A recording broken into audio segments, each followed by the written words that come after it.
in honest reflection, in my 20s, I was living for the future, so I didn't accept my present. I didn't live in the present, and that affected a lot of my relationships as well, because I was always thinking about 20 years down the line, 10 years down the line, 5 years down the line, and I wasn't in the now. So in my 30s, I can honestly say that I am present, and that's a plus, in the grand scheme of everything else, because I can give myself and my energy to all the things that actually deserve them.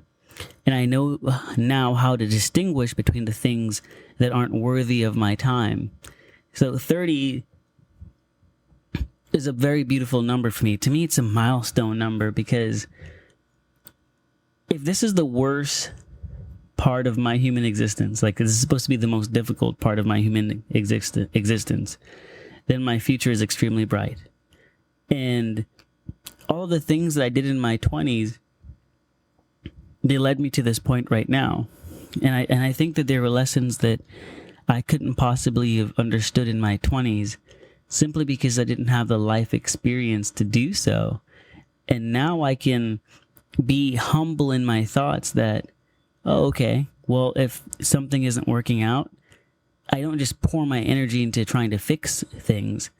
I will analyze the situation and go, okay, is this something that I'm even capable of fixing?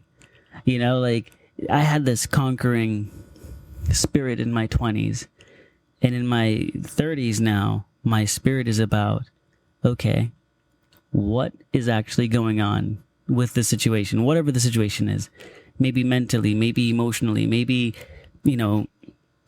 from a professional, standpoint, like what is the actual root cause of my situations? Say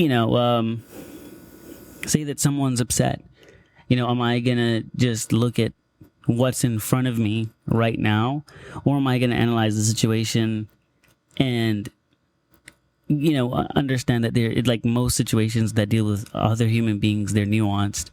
And they're multi-layered, right? So I can't just come down with a hammer, anymore. Now I have to take those things into account.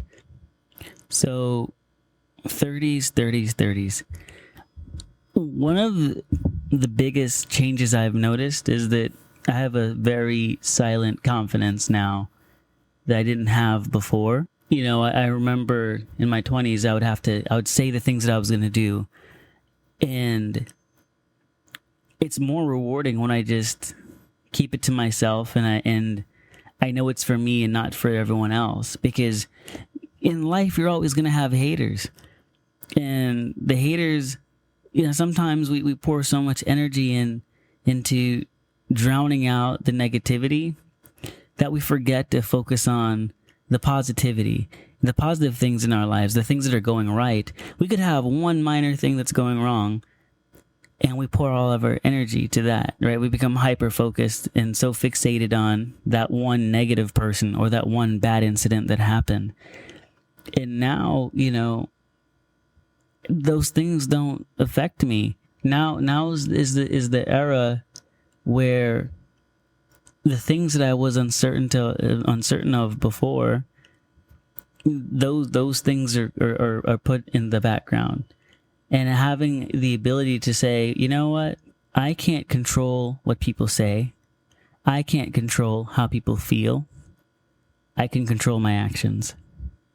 I am only in control of my actions.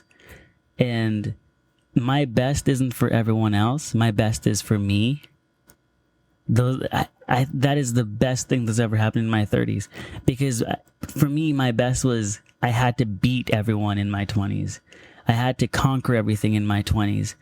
In 30s, like, hey, take a step back. Why are you doing the things that you're doing? How is this going to affect others around you? What is going to be the impact of the decisions that you're going to make? That is 30. And 30 is just peace. The things that the turmoil and the chaos of 20, the 20s, I don't think that I'd ever want to go through that again. The peace and the serenity of 30, it's almost like a reward. But I feel as though had I not gone through the turbulent 20s, I wouldn't experience the peaceful 30s. So I'm thankful for those experiences as well.